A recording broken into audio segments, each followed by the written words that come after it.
ये मानो, प्रभु तू क्यों कुछ नहीं कर रहा, तू क्यों कुछ नहीं कर रहा, तू क्यों कुछ नहीं कर रहा, तू कब कुछ करेगा। वो उसे सुनना नहीं चाहता है, वो सुनना चाहता है धन्यवाद कि तू कुछ कर रहा है।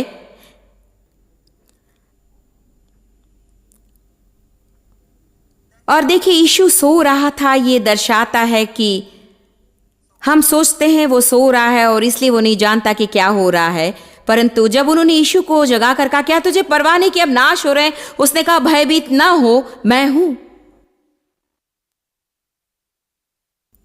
उसने पहले ही कहा था, आओ हम उस ओर चलें। यदि आप वो कहानी पूरी पढ़ें और जब आप पढ़ेंगे, अध्याय 5 वचन 1 कहता है, और वे दूसरे किनारे पर पहुंचे। मुझे ये पसंद है। आप यहां से शुरू करें और वो कहता है, आओ हम उस पार चलें। वहां तूफान आता है, यीशु सोता हुआ दिखाई देता है, सब लोग डर जाते हैं। वो कहता है, चिंता मत करो, मैं हूं। वे दूसरे किनारे पर पहुंचते हैं।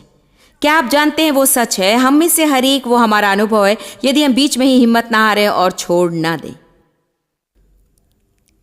किसी भी बात का आरंभ उत्साह और जोश के साथ होता है। सब लोग कुछ शुरू करने के लिए विश्वास बढ़ाते हैं। अंत और भी उत्साहजनक होता है, क्योंकि अब आप जो चाहते थे वो आपको मिल गया, परंतु बीच पर हमें ज्यादा ध्यान देना है। हम बीच में क्या करते हैं, यही हमारे अंत को निश्चित करता है। क्या आप अब युद्ध में हैं?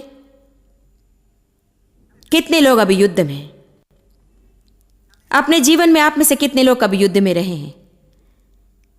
कितने अपेक्षा करते हैं कि भविष्य में कुछ हो?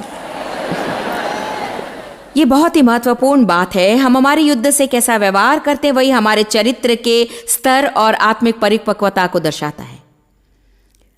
हम हमारे युद्ध से कैसा व्यवहार करते हैं, वो हमारे जीवन की दूसरी बातों से अधिक हमारे विषय को दर्शाता है।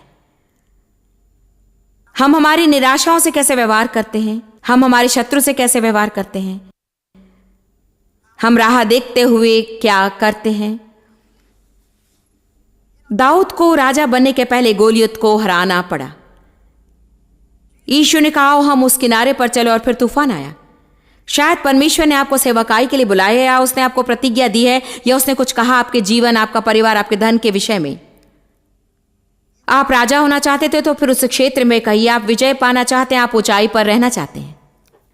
परंतु मैं आपको बता सकती हूं कि राजा का मुकुट पहनने के पहले आपको गोलियत को हराना पड़ेगा। परमेश्वर हमसे बहुत कुछ कहता है, वो संभव है। वे सकारात्मक झूठ नहीं, वो बस इसलिए नहीं होते हैं क्योंकि परमेश्वर ने उसे कहा